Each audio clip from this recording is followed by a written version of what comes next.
Mas e aí, afinal de contas, microfone de celular presta para gravar? Em outros tempos a gente falava assim, você tá doido. Hoje a gente fala assim, então, porque pensa bem, hoje em dia o celular é usado praticamente para fazer um milhão de coisas. E inclusive existem bons softwares, eu tenho que reconhecer, que já me ajudou muito, né, em situações de campo, para fazer medições de som, por exemplo, alinhamento de som, né? Analisador de espectro, e tudo isso depende de um microfoninho que tem dentro dele. A gente tem que confiar naquilo para saber se vai dar se vai realmente ter uma fidelidade, uma boa resposta entre o que a gente presume ser real e o que está ali sendo demonstrado, né? E aí é que vem a história. Para utilizar numa gravação, será que dá certo? Olha, eu confesso que não é tão fácil você encontrar respostas de frequências de microfones de celular, mesmo aí na internet, na tão vasta internet. Porém, existem alguns produtores, algumas pessoas que fizeram esses experimentos, né, essas medidas, e eu vou trazer para vocês aqui. A gente vai dar uma avaliada nessa questão aqui. Vamos começar observando aqui a resposta de frequência aqui para uns iPhone antigos. Deve ser o primeiro iPhone que saiu aqui em vermelho. iPhone 3G, 3GS. Né? Então, olha como a questão da resposta do microfone foi sendo aprimorada, que é o Built-in Mic, ó, Built-in Mic Response. Então, é de se imaginar, né, como é que esse microfone desse iPhone devia sair lá em, sei lá, em 2007, 2008, não lembro quando que foi lançado. Vamos tentar reproduzir essa curva aqui, ó. Tem aqui meu Reaper. E se eu colocar aqui um filtro parecido com esse daqui, da pré-visualização, o que será, hein? Que acontece com o som? E aí, será que a voz mudou bastante? É diferente? Tem uma resposta mais neutra? Aqui ele tem um calombo, né? Aqui no 2 kHz. A gente pode olhar na figura aqui. E tem ele tem esse ganho aqui, né? E aqui ele vem até 50 aqui, passando aqui pelo 500. Foi mais ou menos isso que eu fiz, ó, respeitando aqui a escala.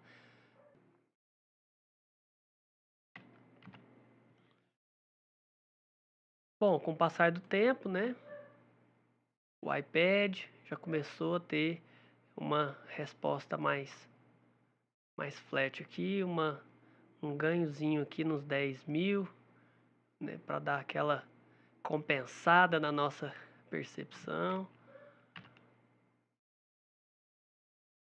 Aqui a história já é bem diferente, né? Nós estamos falando aqui em uma resposta mais flat.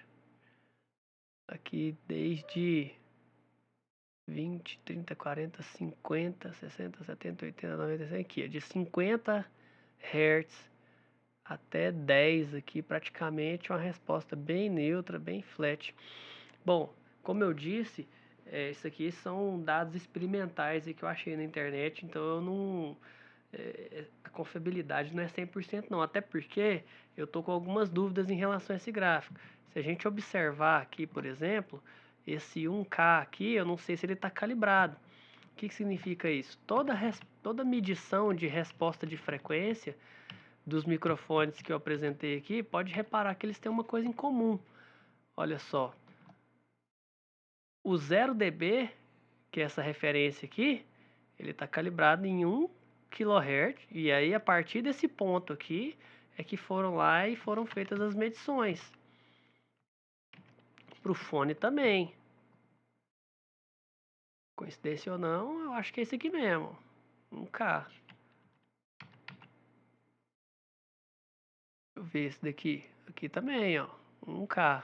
Bem onde ele corta aqui, ó. Para ir a partir daqui ele observar essas essas variações. Aqui também, nesse Samson.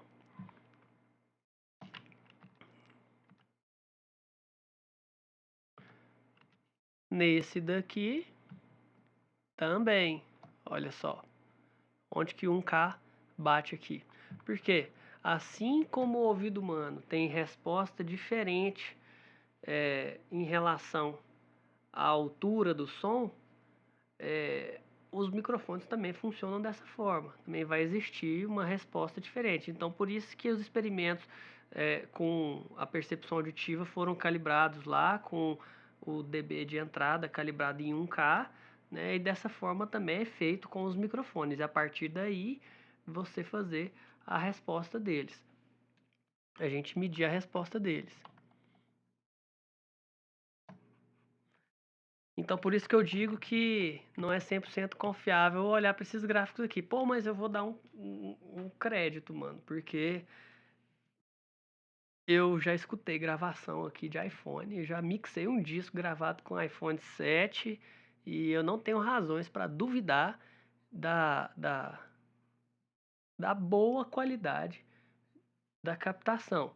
Não estou falando que é melhor do que um microfone, que é melhor do que um preamp, de jeito nenhum, mas, pô, para fins de você fazer uma produção, ainda que seja, né, no seu home studio ali, usa o que você tem, cara. Eu acho que a regra de ouro é usar da melhor forma possível o que a gente tem à disposição, né? E estudando um pouquinho mais e se esforçando um pouco mais, a gente vai conseguir um bom resultado ali ao que a gente tem, usando o que a gente tem ao nosso alcance. Então é isso daí. E algumas características são desejáveis, né? Para a gente poder considerar aí um microfone de celular para fazer testes acústicos e também algumas gravações. Então é interessante, principalmente para testes acústicos, que ele tenha um comportamento omnidirecional, que ele capte em todas as direções, né? Para você usar, por exemplo, esse microfoninho como em um aplicativo de analisador de espectro. Baixo ruído, importantíssimo isso. Normalmente, esses dispositivos já têm um sistema lá de correção de ruído, um negócio de última geração, que, né, praticamente inverte a fase do ruído ambiente, e aí você ressalta mais a voz. Então você tem aqui um baixo ruído e que ele não comprima o som.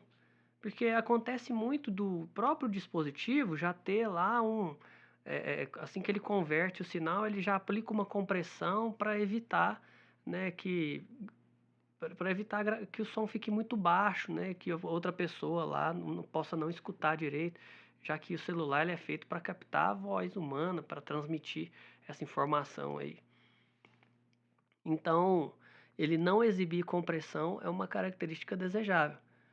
Ter uma boa resposta de frequência, né? Uma resposta neutra é desejável do ponto de vista que ele vai estar captando com mais fidelidade aquele som ali que vai estar sendo reproduzido pelo seu violão, pela sua voz, e assim vai ficar mais fácil de você equalizar, fazer alguns cortes de frequência lá na hora de fazer a sua mix.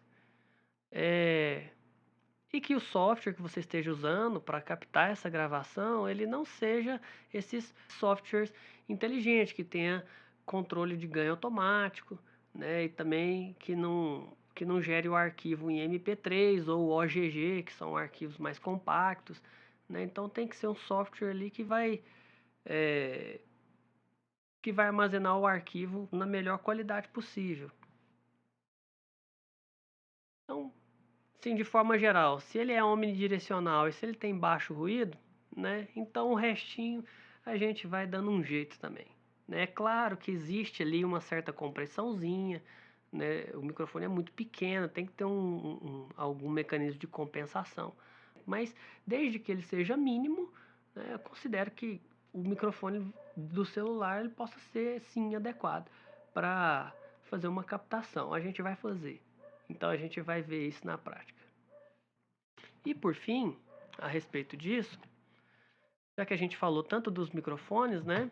Vamos falar um pouco dos cabos, é, já que a gente está falando aí de captar o sinal, de ter menos ruído, de captar é, numa direção específica e tal. E aí? E quando o negócio é pelo cabo? E quando você vai gravar sua guitarra e vai espetar ela direto no seu pré-amplificador? Vocês já ouviram falar muito em cabo balanceado, cabo não balanceado?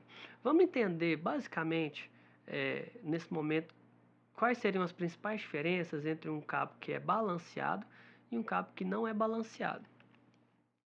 Bom, explicando primeiro o cabo não balanceado. A gente viu lá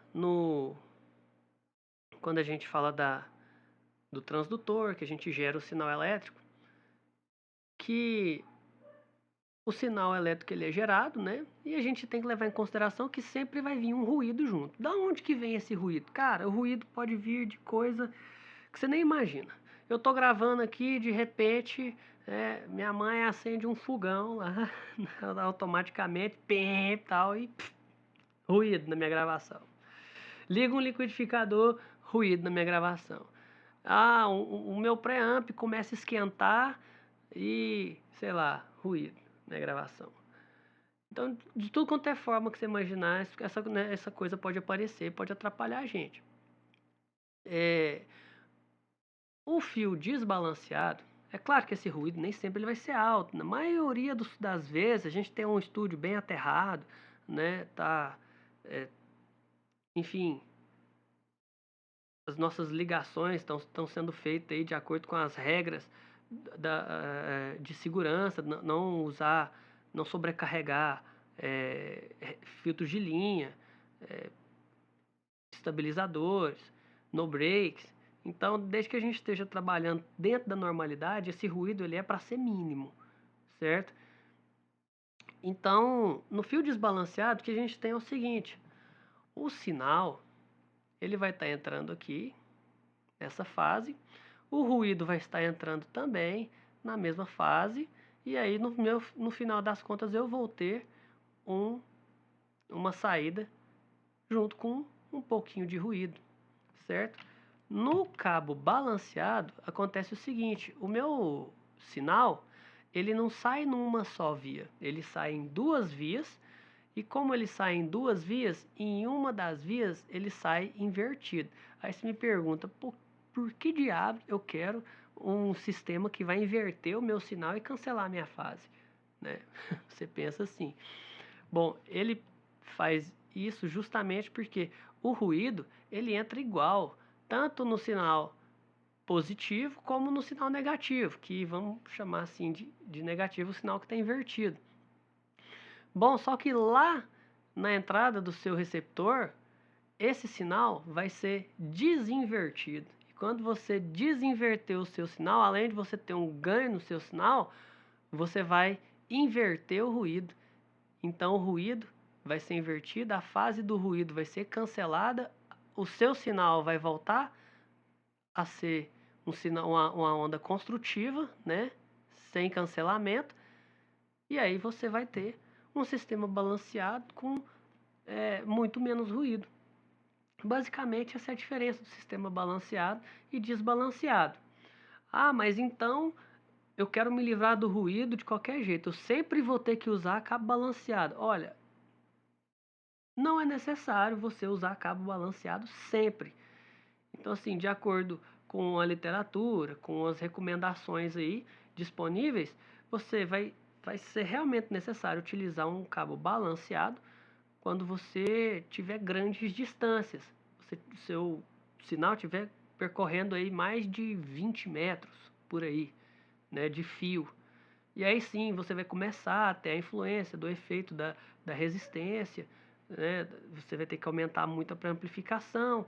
Então pode ser que, dependendo ali das condições elétricas também que você está trabalhando, que você vai precisar se preocupar em, em cabo balanceado. Eu cheguei à conclusão que nenhum cabo que eu uso no meu estúdio aqui é balanceado, eu só uso tudo desbalanceado, mas são todas ligações curtas. Na realidade, eu uso sim cabos balanceados quando eu faço conexão entre os equipamentos, né? Mas na própria mesa de som, né? Ou quando eu mando um cabo, quando eu mando um cabo no pré-amplificador ali, né? Então eu não utilizo cabos balanceados para fazer isso, né? Basicamente essa que é a ideia por trás do cabo balanceado e desbalanceado. Tudo bem? E aí a gente vai falar um pouco de escalas de volume. Mas para falar de escalas de volume, primeiramente eu queria explicar para vocês da onde que vem a ideia do decibel, né? Essa ideia do dBu, do dBFS.